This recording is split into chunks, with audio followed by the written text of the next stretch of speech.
Bienvenido a Coaching Musical Podcast, el programa que te da conceptos y consejos para que lleves tu negocio musical al siguiente nivel. Si estás iniciando tu carrera como músico o eres un músico profesional que quiere aprender más sobre el negocio de la música, este es el lugar para ti. Hey, hola a todos, saludos, bienvenidos a Coaching Musical Podcast. Hoy nuestro primer Coaching Musical Podcast donde vamos a grabar un poquitico para tener como estos formatos también de YouTube que a veces subimos, pero que es un poco extraño como lo sube Speaker, lo sube como simplemente como un video completamente estático, así que queríamos hacer como algo diferente. Usualmente hacemos una videollamada con Diego. Ustedes saben que pues no vivimos en la misma ciudad, entonces pues pensamos como, bueno, ¿por qué no hacemos un videíto para compartirlo también? Probablemente ustedes no nos van a estar viendo todo el video, sino que nos van a poner el background. Pero sí queremos tener esa opción de que si por X o Y razón no pueden descargar el audio en una de las plataformas normales de podcast, de pronto los pueden escuchar en YouTube. Así que pues queremos probar esto, vamos a ver cómo nos va. Muchísimas gracias de verdad a todas las personas que han estado viendo los videos de YouTube, a las personas que han descargado pues nuestros podcasts, y de verdad con todo corazón, gracias. Para arrancar quiero saludar a mi compañero, amigo Diego Herrera. ¿Cómo estás, Dieguito? ¿Qué me cuentas de nuevo? Bien, Josecín, bien, gracias a Dios, todo bien. Explorando esta nueva manera de hacer podcast con videos. Va a ser un poco raro mientras nos vamos acomodando a la dinámica, pero chévere. Vamos solamente grabando el video prácticamente, pero bien, preparados para el episodio de hoy. Bueno, y súper chévere también. La cosa bacana es que hoy vamos a hablar un poquitico de los recuerdos, de lo que nosotros estuvimos trabajando con K90, y qué bueno de pronto arrancar con estos videos, justamente con este episodio, porque de pronto nos van a ver con algunas sonrisas, ¿no? Decidimos cómo hacer esto especialmente porque queremos como dar un poquitico de contexto a lo que nosotros hacemos, por qué lo hacemos. ¿Qué es lo que nosotros tenemos de experiencia dentro de esta industria de la música por la cual decidimos hacer esto y mostrar lo que estamos mostrando, ¿no? Esa es la razón por la que queríamos hacer este episodio, que se va a tratar básicamente de nuestras experiencias, de nuestras anécdotas, de las cosas que hicimos bien, pero sobre todo para que ustedes vean las cosas que nosotros hicimos mal y que aprendan de esos errores, porque coaching musical no es otra cosa que eso. Simplemente son dos músicos que tuvieron un grupo, una banda en el pasado, y que en algún punto del camino, pues luego de haber estudiado más, luego de haber viajado, de haber conocido, digamos, otras culturas, se dieron cuenta que pudieron haber hecho las cosas un poco mejor, y que de pronto eso hubiera, tal vez o tal vez no, porque también vamos a hablar un poquitico de eso, de lo que significa también estar preparado y tener alguna oportunidad que haga el punto de quiebre. Pero sí nosotros aprendimos que hubiéramos podido hacer las cosas un poco diferente para aumentar un poco más las posibilidades de poder hacerlo. De ninguna manera eso quiere decir que lo que hicimos no hubiera tenido validez. De hecho, todos los proyectos musicales, independientemente de que no sean súper exitosos, entre comillas, eso no quiere decir que no valgan la pena. Entonces de eso se trata el episodio de hoy, de contar un poquitico, de abrirnos nosotros mismos como seres humanos, como músicos, y contarles lo que hemos vivido y cuál ha sido nuestra trayectoria, y especialmente en esa etapa de nuestras vidas llamada K90, que fue nuestro grupo de rock pop, ¿no, Dieguito? Sí, claro que sí. Entonces yo creo que lo que tú ya dices como introducción es hacer un poco el fondo de la experiencia que hemos tenido como banda. Todo lo que vivimos, las experiencias, cómo se formó la banda. Entonces yo creo que pues, para comenzarlo podemos comenzar con los inicios, prácticamente cómo nos encontramos, cómo llegamos a ser banda. Como antes de K90, que fue la banda como oficial que tuvimos, había una banda llamada Diéresis, antes de K90, la cual nos dedicamos a hacer covers, a tocar en los bares. Fue una experiencia muy chévere, pero varios años de aprendizaje bastante. Bueno, sería bonito que contaras, bueno, de pronto, cómo fue que arrancó todo, ¿verdad? O sea, de pronto, ¿cómo fue que nos conocimos? ¿Cómo fue que decidimos, digamos, tener esa banda? O lo que ustedes ya tenían con Sergio y con Charlie, en ese momento y cómo decidiste invitarme a esa audición. ¿Cómo fue ese contexto? De pronto contarlo sería interesante, ¿no? Bueno, es bien particular, hace muchos años, eso fue en el 2000, prácticamente 2006, 2007, que la banda surge prácticamente un proyecto que nosotros, Sergio y yo, trabajamos aquí en Bogotá en una sala de ensayo que se llamaba Punto Álgido. Y iban obviamente muy diferentes proyectos musicales y en uno de esos proyectos había un señor que se llamaba Rómulo Castellano y tenía su grupo, él tocaba la guitarra, tenía dos cantantes y el hijo tocaba batería, ese era todo el grupo de él. Y Sergio estaba, siempre que él iba a la sala de ensayo, Sergio trabajaba en el turno que él estaba y le decía, no, es que necesito un bajista. Y en ese entonces yo ya estaba tocando bajo. Y Sergio me llamó a mí y me dijo, mira, es que hay un señor que está buscando un bajista para un proyecto. Yo dije, súper chévere, fuimos hasta allá. Y en esa conversación, el señor Rómulo también dijo, no, necesito también un guitarrista. Entonces Sergio dijo, no, yo también toco guitarra. Entonces ahí nos vinculamos con Sergio y nos vinculamos los dos al proyecto. Comenzamos a trabajar con él, con Rómulo, con las dos chicas. No recuerdo el nombre de ellas hace mucho. Y él ¿No dijo, era Lina? y ¿Un nombre de una de ellas no era Lina? no me ¿Cómo se acuerdo llamaba? ahora. La hija de Rosita era Lina, ¿verdad? Pero ellas antes de que llegara Lina, habían dos chicas. Esas no las conociste. Ah, ok, ok, ok. Sí, ahí habían dos chicas antes que eran los cantantes que cantaban, pues ahí más o menos, a veces se desafinaban un montón.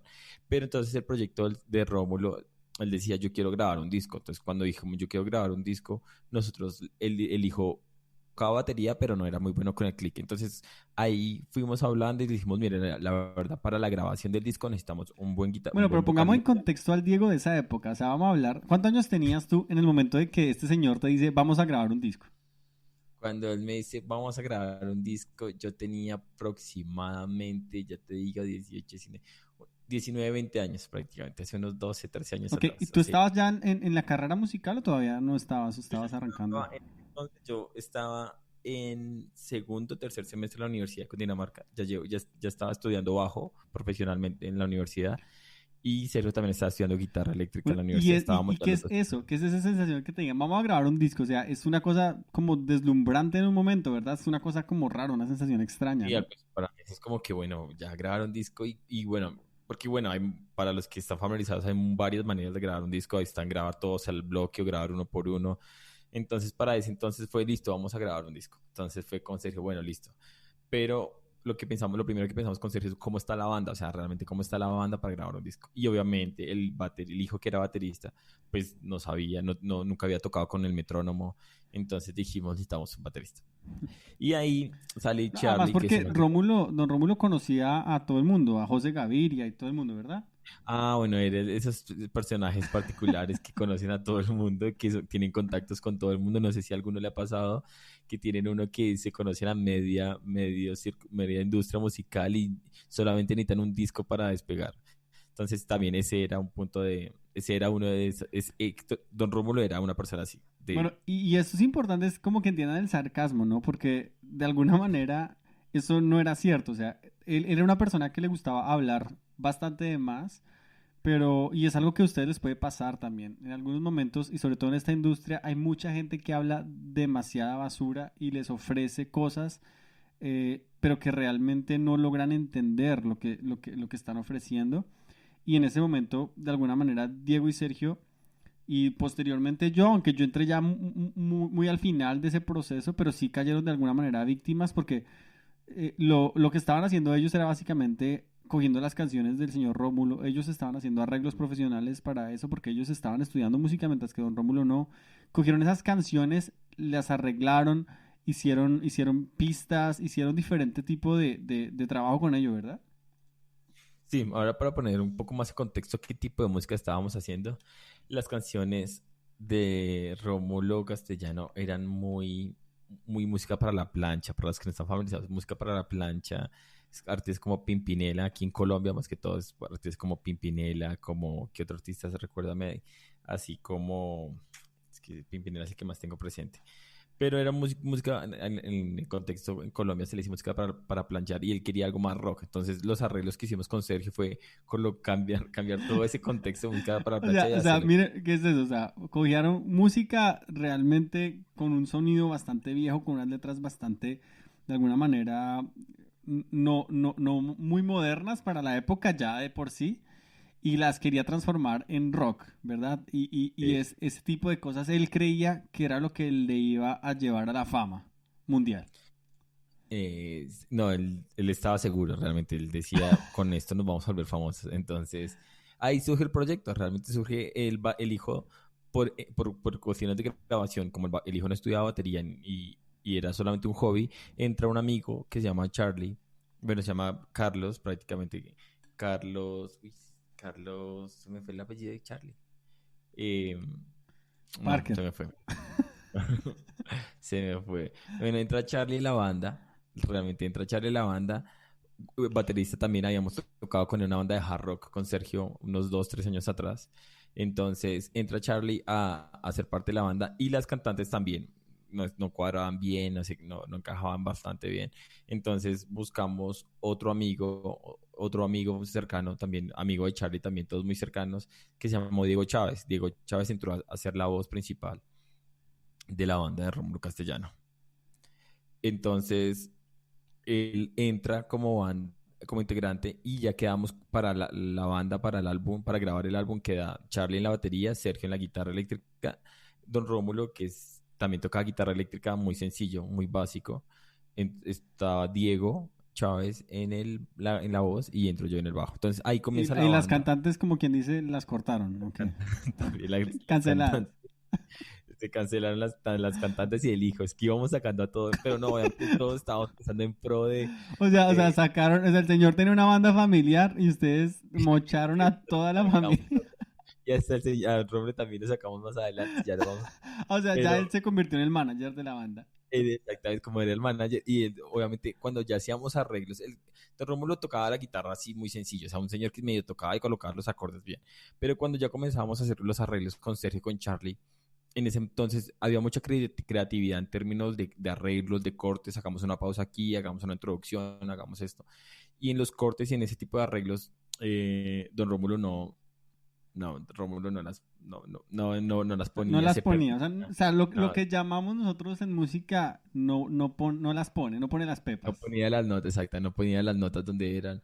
Entonces, poco a poco le fuimos, de a poquito con todas las sutilezas, le fuimos insinuando que se encargara del proyecto y nosotros nos defendíamos con la musical. Entonces ahí fue, bueno, ahí fueron varios meses trabajando de esta manera. Después, al final se logra grabar un disco.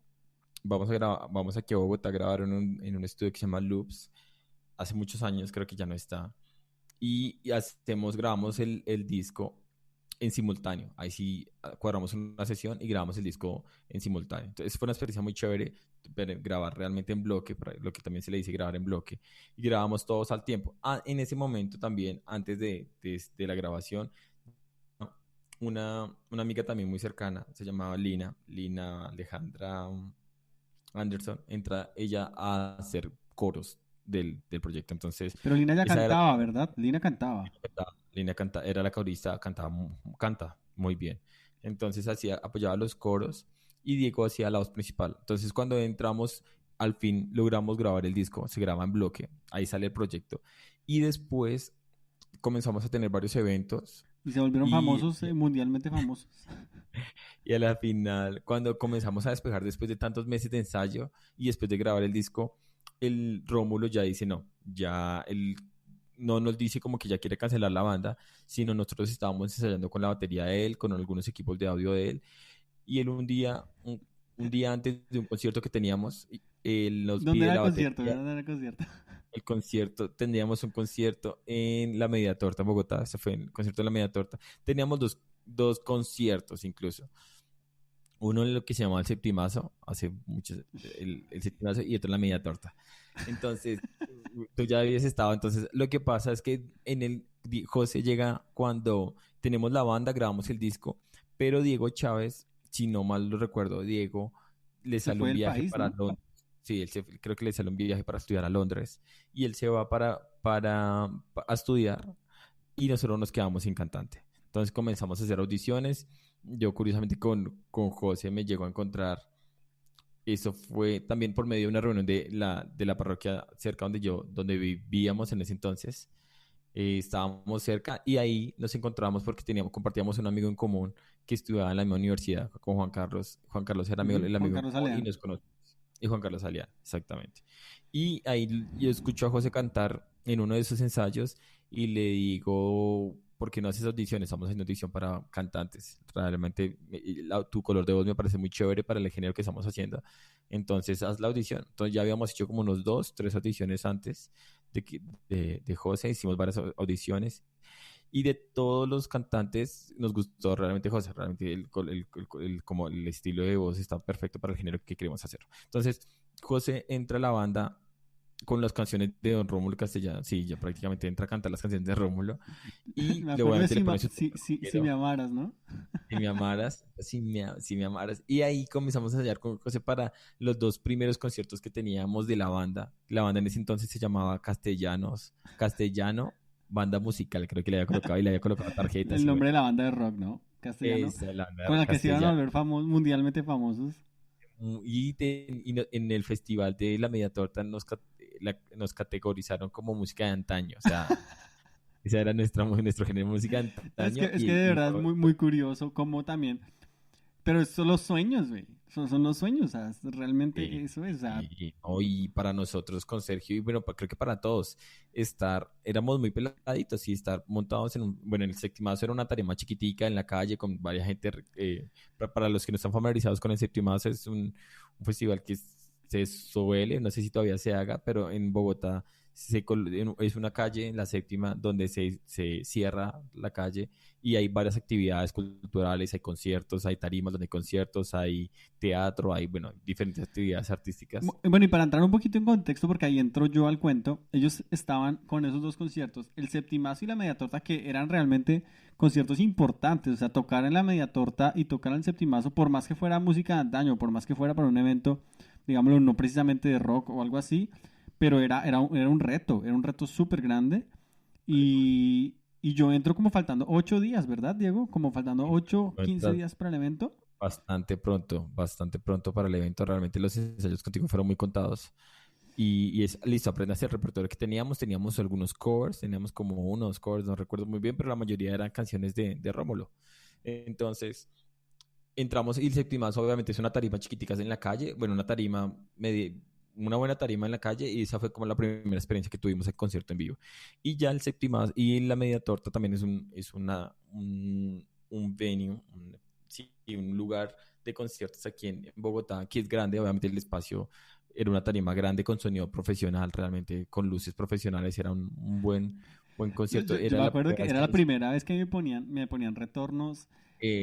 no, para Fue una nosotros fue cosa, y yo creo que el ingeniero de sonido está diciendo, ¿estos manes qué? O sea, nada, o sí, sea, yo creo que nada, o sea, nosotros no teníamos la menor idea de absolutamente nada, o sea, nada, cero. O para sea, nosotros estábamos contextualizar estudiando en la también, universidad, yo ya estaba en segundo o tercer semestre de universidad, yo había por supuesto. estudiado en mi colegio, estudié guitarra unos 3 o 4 o 5 años, pero aún así, a pesar de ya haber tenido alrededor de unos 5 o 6 años de experiencia musicalmente, no tenía ni idea, no tenía ni la más remota idea de que era tocar en vivo. Y eso es una cosa que yo digo, es increíble que en las universidades realmente no nos enseñen a tocar en vivo. Sí, ese tipo de experiencias va muy... Y más comenzando, yo creo que más que todos estábamos comenzando mucho en la universidad, estamos hasta ahora comenzando a estudiar. Y para contextualizar la gente también un poco con la Media Torta, la Media Torta es uno de las tarimas donde hacían Rock al Parque hace muchos años. Era una tarima, no sé si son para más de 1.000, 2.000, 3.000 espectadores, no tengo, pero es una tarima bastante grande y para nosotros era la primera vez que tocábamos con sonido profesional, con buenos retornos, o sea, era un sonido bastante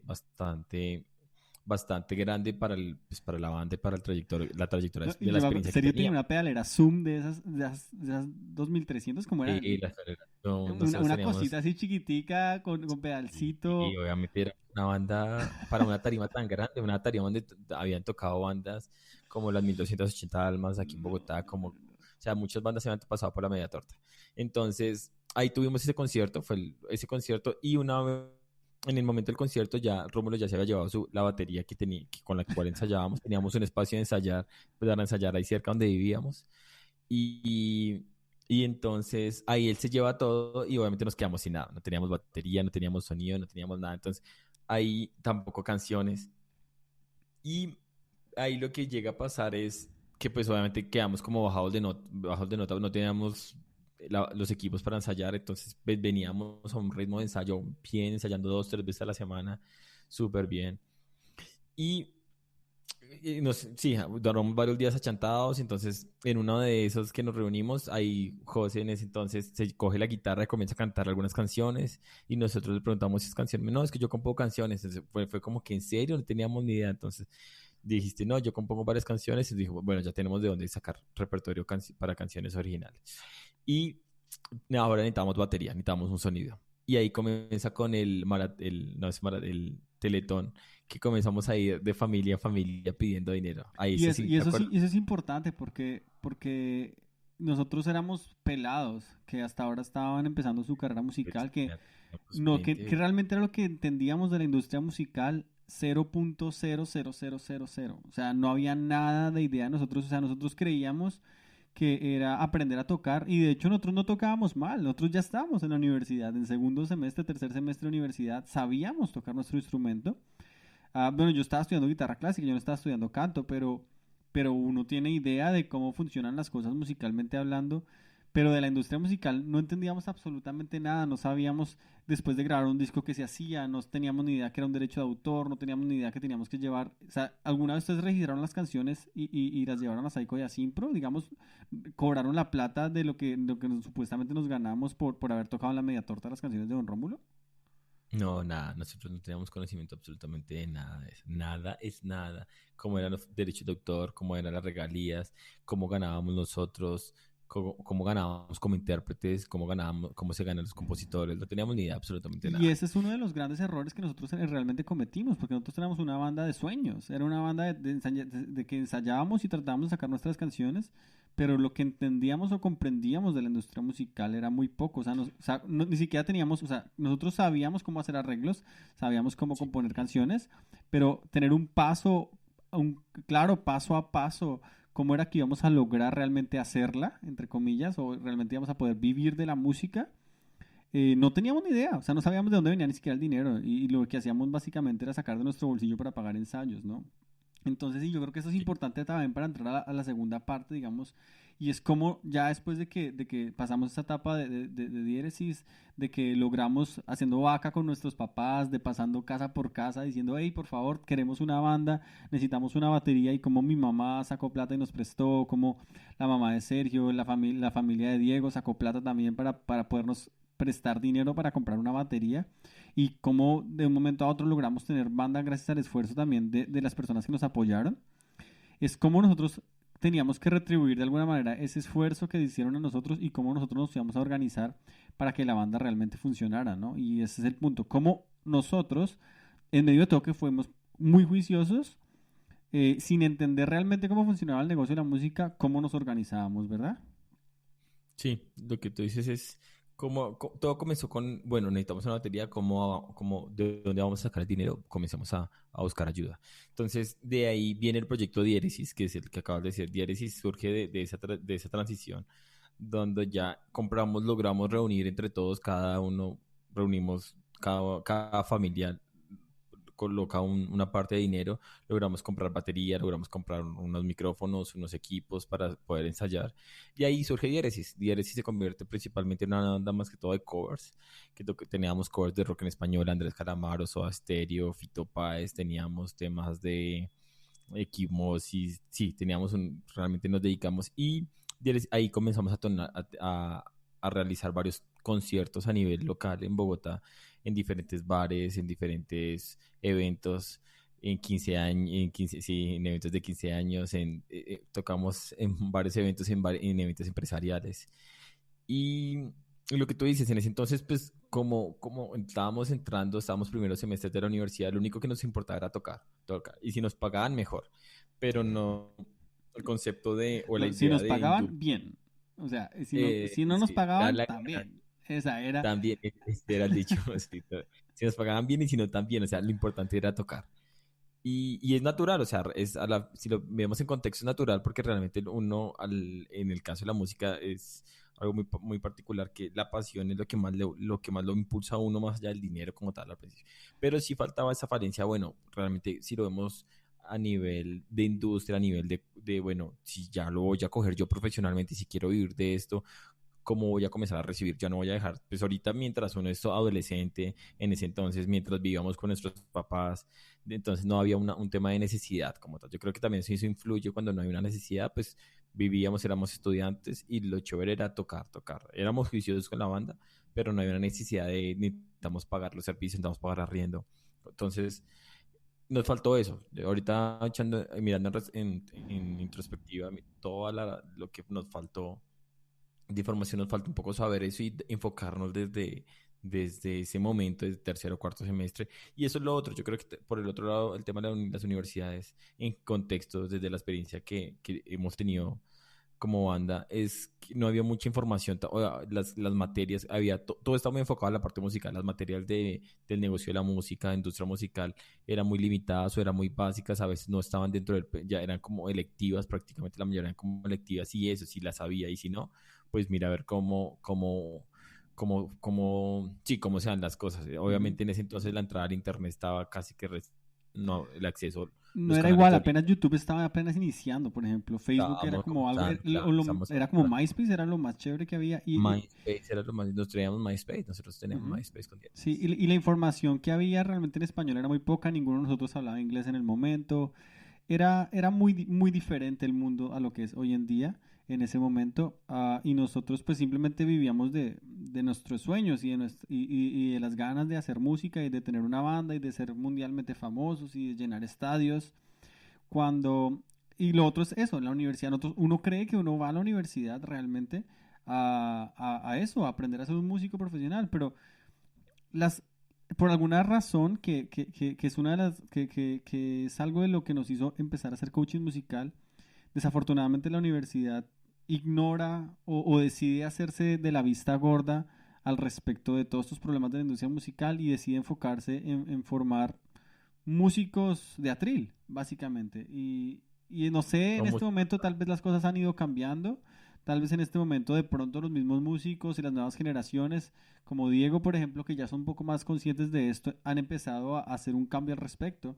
Pero en el momento en el cual nosotros estábamos trabajando en nuestras universidades, básicamente nuestras materias era lo mismo de siempre, aprender sobre la música clásica, aprender el Renacimiento, aprender sobre romanticismo y todas estas, nosotros entendimos y comprendimos música muy antigua sin lograr entender cómo funciona lo que nos van últimas a hacer vivir de la música en este momento, lo cual hacía es que uno resulta saliendo de la carrera con muchas ganas de hacer cosas, pero con pocas oportunidades y resulta uno intentando trabajar como profesor para poder sobrevivir y tener un salario.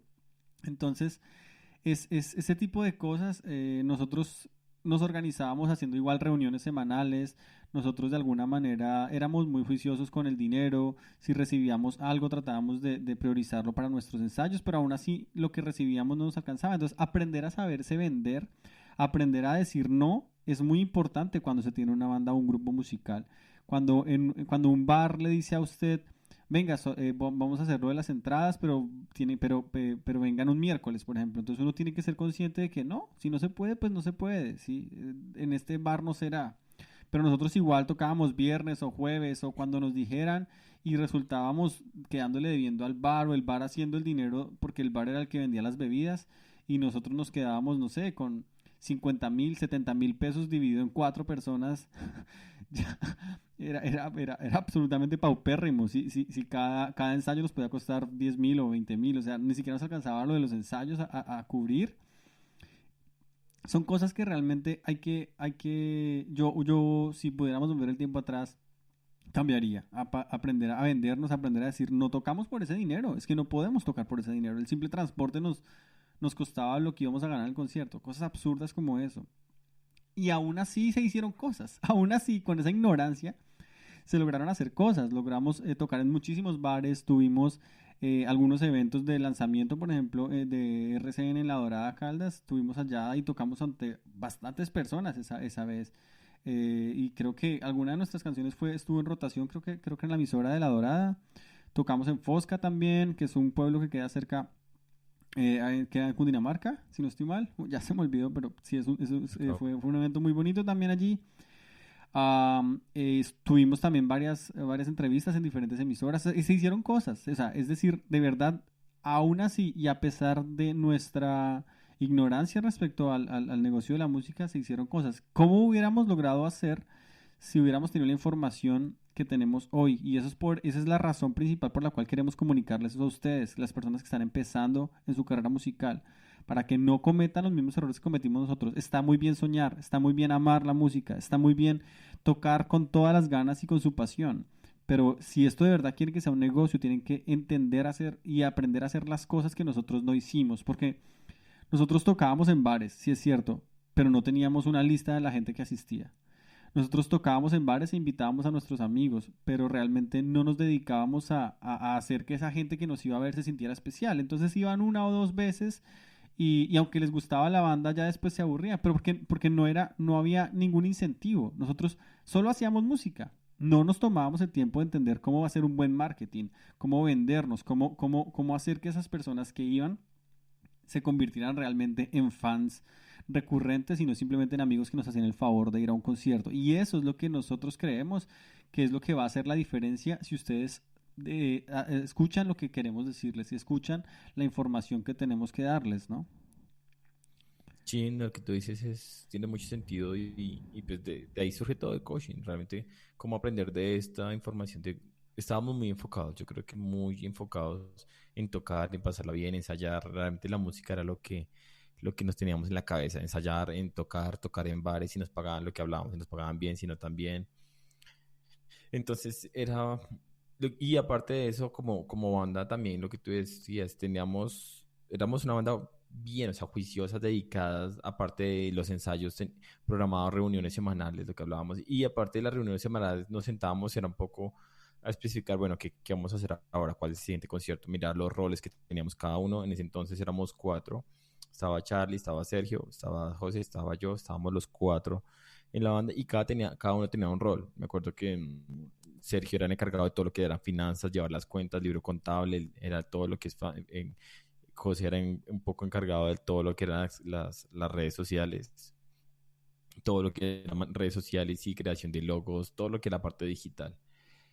Y me acuerdo también que yo estaba encargado un poco de la parte de dirección musical, de todo lo que era ensayos, cuadrar de ensayos, qué vamos a ensayar, cuáles temas vamos a montar, cómo los vamos a montar, cómo los vamos a estructurar. Ya entre todos a veces cuadrábamos el show, bueno, cómo hacer show, cuál va a ser la lista del show. Entonces era un poco, teníamos roles. En ese entonces yo me acuerdo que en el carro, en la camioneta de mi papá, yo era, aparte de ser conductor, entonces ya sabíamos que necesitábamos llevar los equipos. Yo pedía el carro y nos íbamos en el carro y montábamos todo en el carro. Entonces una camioneta que daba bastante espacio para llevar todos los equipos. Da bastante lata también. También nos dio Cuenta la bastante. anécdota de qué nos pasó cuando fuimos a tocar en ese bar que estaba lleno de metaleros, Uy, ¿te acuerdas? fue en Bogotá también, pues cerca de todo lo que fue el portal de la Chita, no me acuerdo del bar, ¿cómo se llamaba? Uf, no me Y acuerdo. ¿Aragon? no me acuerdo. ¿Aragon? Aragón. Creo que era el nombre. Yo no sé si todavía existe hace mucho. Y era un bar de hard rock, era prácticamente un bar rock casi metalero. Y nosotros éramos pues rock en español, o sea, súper rosa al lado del género. Y el bar tenía su clientela, curiosamente eso fue un viernes, un sábado, si no estoy mal. Y hicimos un evento que fue muy chévere, la verdad, invitamos bastante gente, llegaron muchos, tuvimos un buen evento, pero los clientes del bar obviamente no entraron porque pues la música que estábamos tocando no era la música que ellos estaban acostumbrados a escuchar al bar. Y ahí va con el tema de la camioneta. Mi papá tenía una camioneta, un Renault 18, me acuerdo, blanca. ¿Sí? Y en esos días del concierto, la camioneta venía molestando, era que no tenía problemas para prender. Y venía molestando, era como dos, tres intentos, y si no prendía los dos intentos, tocaba empujar. Y efectivamente terminamos el concierto como a las 2 3 de la mañana, empacamos toda la Todos camioneta, los equipos en el carro. cabinas, las cabinas eran grandísimas y pesadas, los amplificadores, las guitarras, el carro estaba repleto. Y cuando yo voy y prende el carro, después de los dos intentos no prende. Entonces, claro, nos tocó a los cuatro, estábamos Charlie, Sergio, tú y yo. Y nos toca a los cuatro empezar a empujar. Entonces, claro, empezábamos a empujar delante del bar y obviamente los que estaban afuera del bar, pues comenzaron a chiflar, a pegar una chiflada. Bueno, para los que no están familiarizados con la chiflada, no sé cómo más se dice chiflada, No, no para sé, es entender un como un poco. silbido Mm, como sí, de más burla, fuerte. ¿verdad? Sí, y obviamente sí es como una chiflada, como un bullying.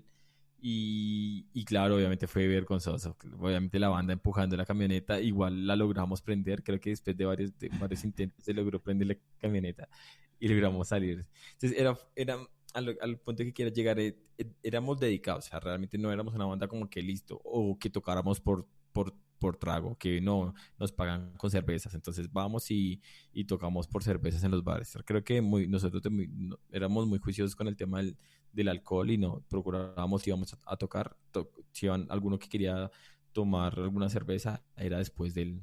después del concierto, después de que tocáramos, ya podíamos, pero durante o antes éramos como muy restringidos en eso.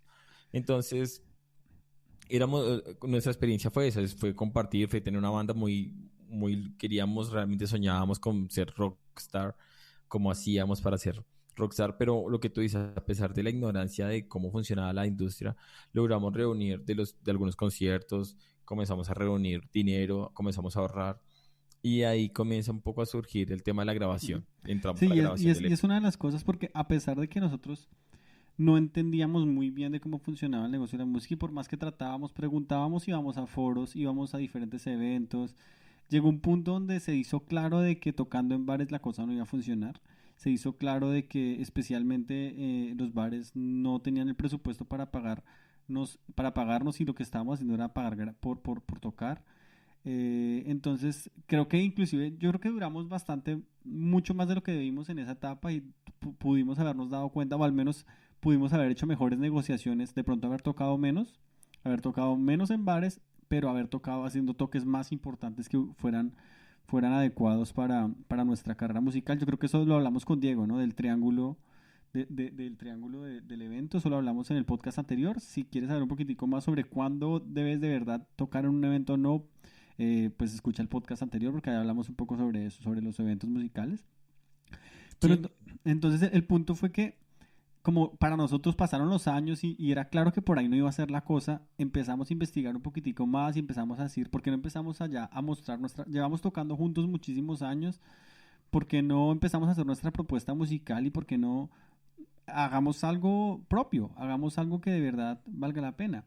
Y decidimos, esa fue la idea por la cual nos embarcamos ahora en grabar un EP. O sea, y decidimos hacerlo de la manera más profesional posible, buscando recursos de donde no los teníamos también, igual, porque aunque en este momento 2 millones de pesos no sean lo mismo, no se vean como se veían en ese momento esos 2 millones de pesos que nos costaron el EP nos costaron el alma y tratamos de hacer lo mejor posible en sacar el EP, creyendo que esa iba a ser el despegue. O sea, nosotros pasa lo mismo que pasó con Don Rómulo. O sea, creíamos que íbamos a hacer un EP y como ya teníamos experiencia, como ya hemos tocado en bares, como ya teníamos algunas personas que iban a los eventos, como ya teníamos cierta gente que nos podía escuchar, ese EP nos iba a disparar a la gloria. Y bueno, fue una experiencia muy linda, muy enriquecedora, pero también fue un poco desilusionante y decepcionante, pero es por lo mismo que les decimos a ustedes, hay mucho más que solamente grabar y hacer música. Y ese es el punto que nos hizo falta a nosotros. Haber utilizado SP como un trampolín para generar una audiencia y aunque aún así parecía que la gente iba a los eventos y cada vez más gente iba a los eventos y logramos hacer eventos, digamos el lanzamiento del EP, luego después del EP mucha gente se unió a nosotros y decidió grabar video con nosotros. Hicimos 2 videos bastante buenos y profesionales porque ya la gente empezó a darse cuenta que la cosa podía funcionar, pero aún así nos faltó un poquitico más de entender cómo hacer que esa gente que iba a los conciertos, que le gustaba nuestra música, que disfrutaba nuestros toques, porque ya hablábamos de show, hablábamos de poder hacer cosas para que la gente se divirtiera, aún así nos faltó generar esa audiencia y de alguna manera tangibilizarla, porque nosotros los veíamos a ellos ahí, pero no teníamos una lista de asistentes, por ejemplo. No sabíamos cuáles eran nuestros rangos de edades realmente. No teníamos una audiencia target realmente. O sea, teníamos ideas, creíamos que podía ser alrededor de entre los 15 y los 25 años, pero realmente nunca utilizamos las herramientas que hay ahorita y las herramientas que les queremos mostrar a ustedes que nos hemos dado cuenta y que hemos descubierto luego de haber aprendido mucho más de esto, luego de que el proceso con K90 acabó. Entonces, sí, esa idea de hacer música, nuestra música, cambiamos el nombre de Diersis a K90, ¿verdad, Dieguito?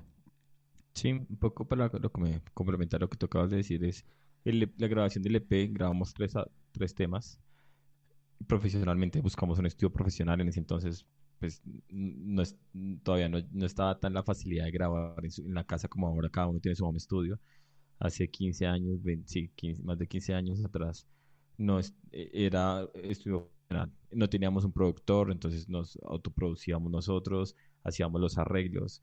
Y en esa búsqueda de vamos a hacer algo propio, ya no más covers, surge K90, que prácticamente surge el nombre de K90, surge por el tema que todos veíamos sobre la carrera 90, curiosamente en diferentes puntos, pero dijimos K90 es un buen nombre, colocamos K90 y lo que tú dices, José, es cierto, es como nos faltó mucho enfoque de la perspectiva cuando íbamos a festivales o también a charlas, nos decían, miren las bandas como una empresa. Lo que yo recuerdo de mi experiencia es siempre me levanta como una empresa, pero era como muy ambiguo, como que miren como una empresa, pero al final quedaba ahí como muy ambiguo exactamente.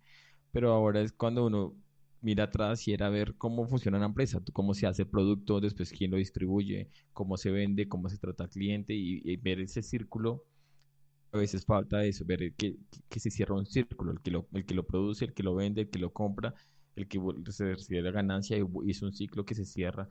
Nosotros solamente nos quedamos en la fase de hacer productos, pero sí, o sea, hacer productos, pero nunca nos metimos en el paso, bueno, cómo lo vamos a vender, cómo nos vamos a vender nosotros como marca, cómo nos vamos a vender, cómo vamos a vender nuestra música. Entonces, me acuerdo que en ese entonces tú llegaste con la idea de Bandcamp, que creo que es una página que uno podía regalar tarjetas para que las personas, los fans descargar la música digitalmente. En ese entonces estábamos hablando de que llegó la era digital bueno, llegó la era digital y ya comenzamos a hablar de páginas donde se podía descargar la música gratuitamente.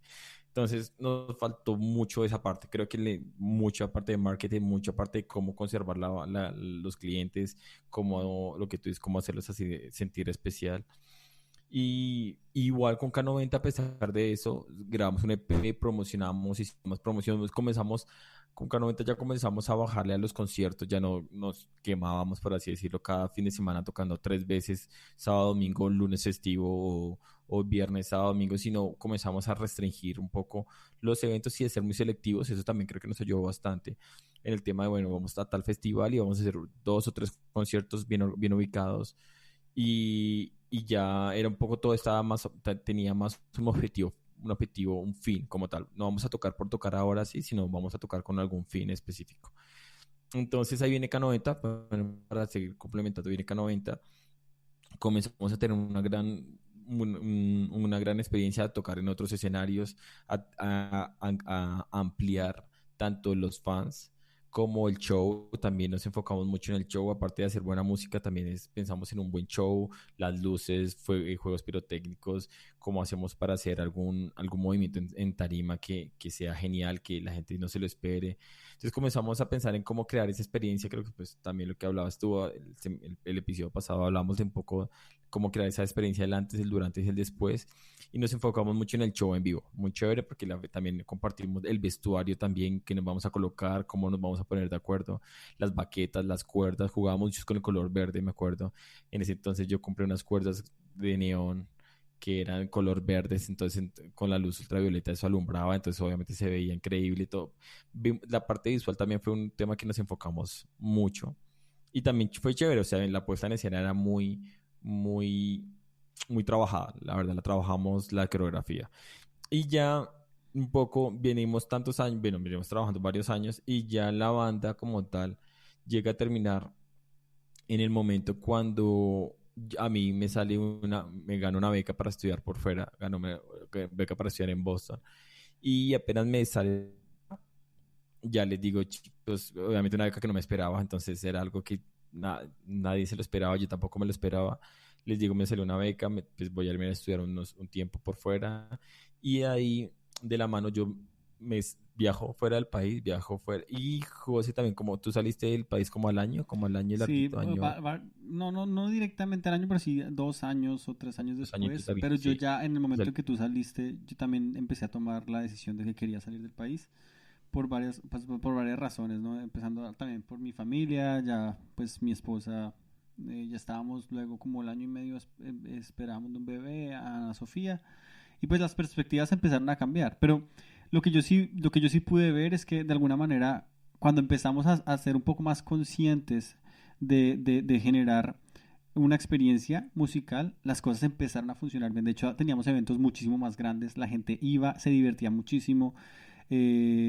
Eran de verdad conciertos en los cuales solamente con nuestra música era increíble cómo la gente de verdad se la gozaba. Y yo digo que si de pronto las circunstancias no hubieran sido como fueron en el momento, o si tal vez hubiéramos empezado un poco antes, o sea, no, o sea, no hubiéramos de pronto de alguna manera perdido tanto tiempo por falta de enfoque y de conocimiento, porque todo esto que les estamos contando fue un aprendizaje de muchos años. Si nosotros hubiéramos sabido esto en el momento en que Diéresis arrancó, nosotros hubiéramos arrancado a promocionarnos mucho mejor desde el comienzo, tal vez hubiéramos dado más tiempo a que la suerte ocurriera, porque hay una cosa en música y es que no solamente tienes que ser muy bueno y no solamente tienes que estar dispuesto y con el talento, pero también con la organización y con el show y con todo, sino que también tienes que tener de alguna manera un momento de suerte, un punto de quiebre en el cual alguien, algo,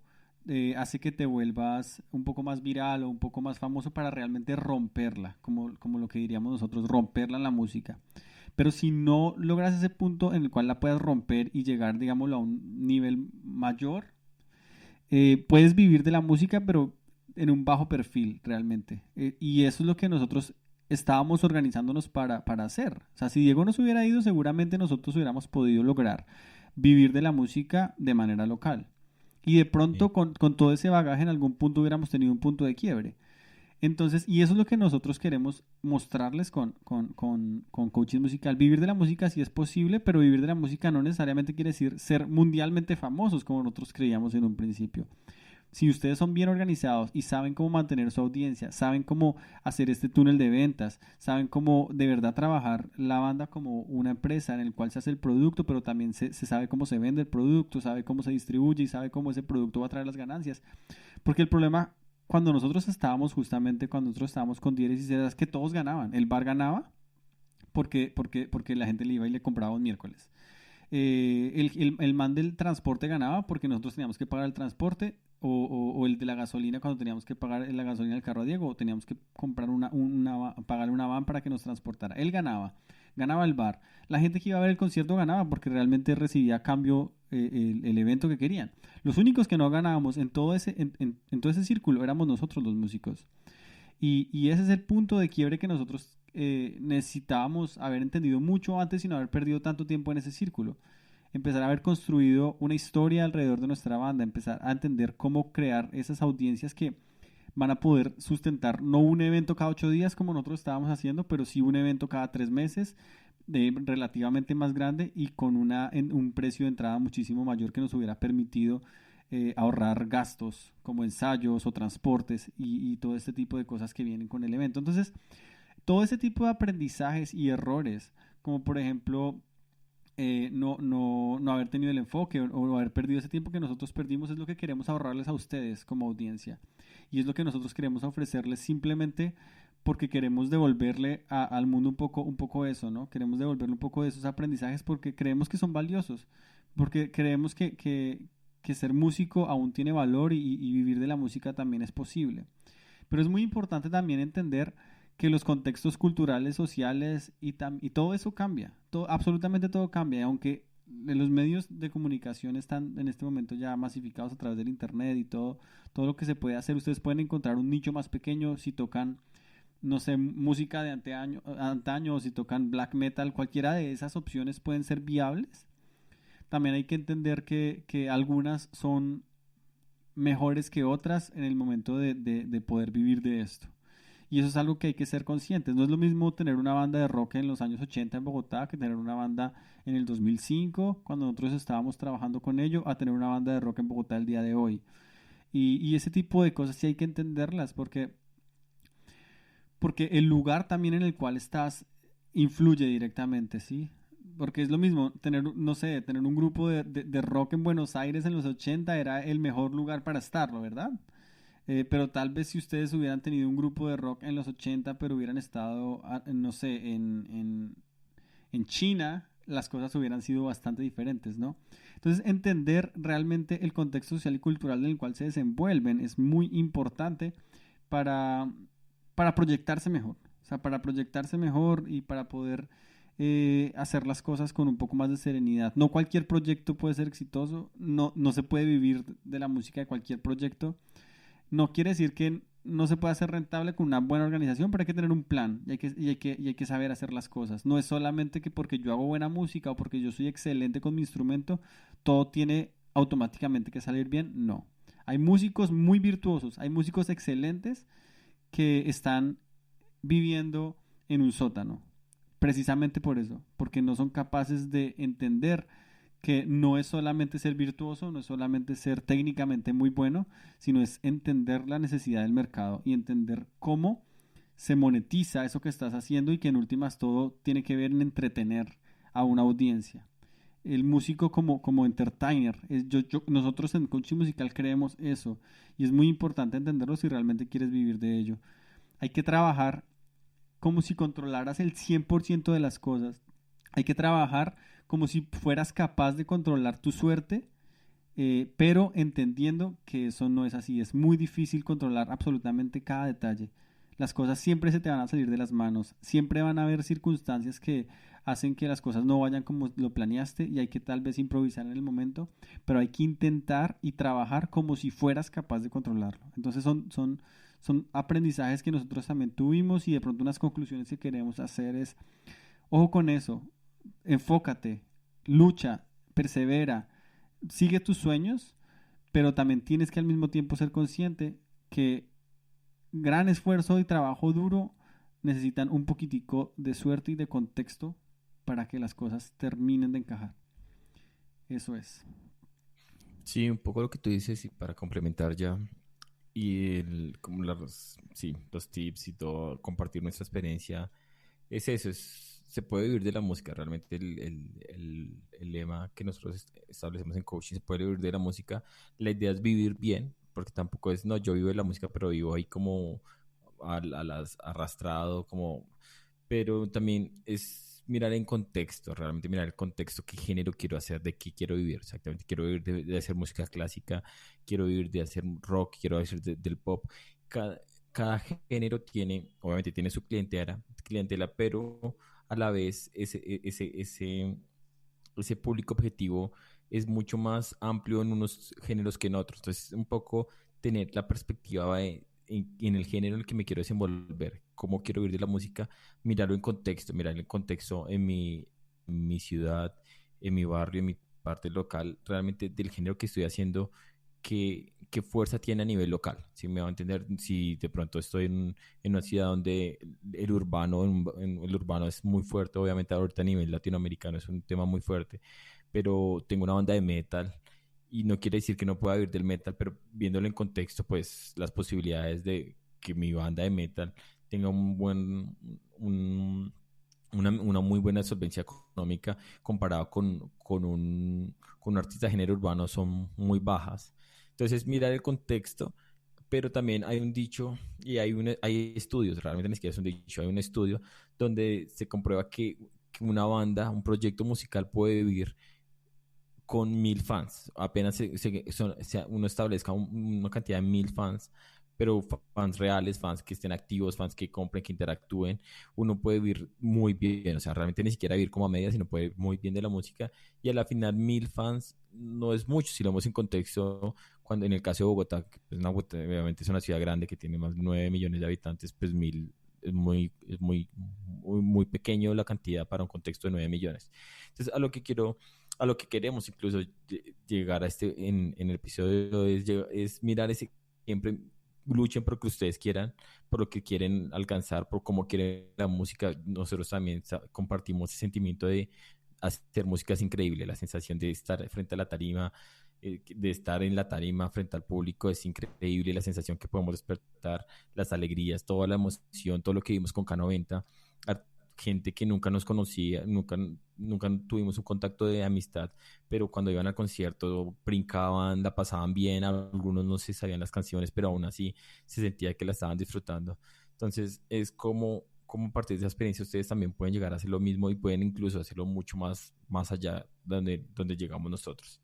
Entonces, la recomendación es esa, miren el contexto, miren exactamente qué quieren enfocar, cómo se quieren enfocar el género, dónde está su público objetivo, cómo pueden buscar la manera que la experiencia del público sea cada vez más, la experiencia con el público sea cada vez más interactiva y realmente se disfruten, realmente digan, bueno, listo, si estos chicos K90 hicieron un buen, a pesar de la ignorancia, a pesar de que no tenían muchos conocimientos de la industria, no sabían un poco las regalías, de cómo funcionaba el tema de las regalías del compositor, del productor, del máster, aprovechen todo esto, cojan toda esa información y comiencen a armar su proyecto con esta información. Ya por ende se establece que si están haciendo música, se da por hecho que la música tiene que ser muy buena, tiene que ser competitiva, tiene que tener un buen nivel de estándar, una buena calidad.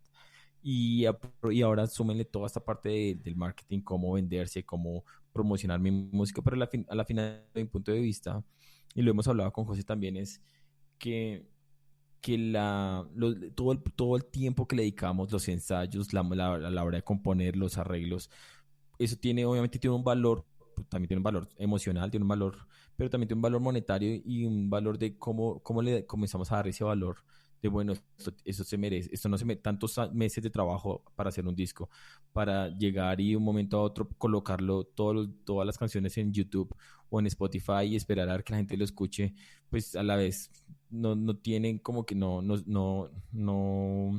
se me fue, le estaba buscando la palabra, es como ese objetivo de tanto esfuerzo para lanzarlo así como si nada, como sin el valor que se merece. Entonces, también es darle el valor a tantos meses de trabajo para sacarlo de una manera como se lo merece, porque realmente no es algo que sale de la noche a la mañana, es algo que son semanas, meses de trabajo, y todo eso a la hora de venderlo, a la hora de sacarlo al público, debe tener preparado, o sea, se merece una muy buena preparación.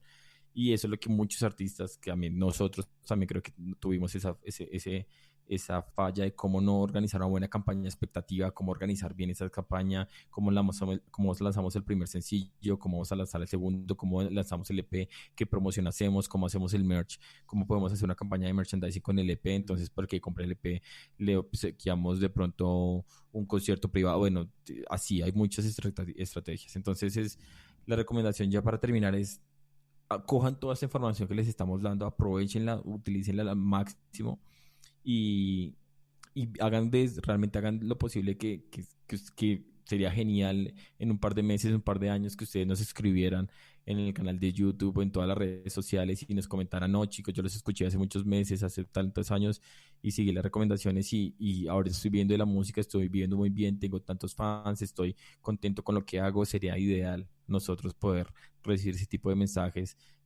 sabiendo que aplicaron todo lo que les contamos, la experiencia que tuvimos y les fue muchísimo mejor, la verdad, les fue mucho, mucho mejor, llegaron mucho más, muchas circunstancias se unieron y lograron hacer de realmente su sueño realidad, que era vivir de la música 100% y vivir bien, no es vivir así a medias, pero es vivir bien. Y ahora ya, para terminar un poquitico, pues añadiéndome un poco a lo de Diego, es, si ustedes realmente quieren vivir de un género que no es muy común, digamos, en la zona local en la que están o que realmente en la cantidad de población no tiene, es muy un género de nicho, por llamarlo de alguna manera, ustedes tienen que pensar también que tienen que ofrecer algo muy diferente a lo que hay en el mercado. O sea, si ustedes realmente quieren ir a algo muy pequeño, a un target objetivo muy pequeño, tiene que ser algo que ofrezca una perspectiva diferente. Porque es que dos artistas exactamente iguales no van o sea, son una competencia muy, muy, muy fuerte.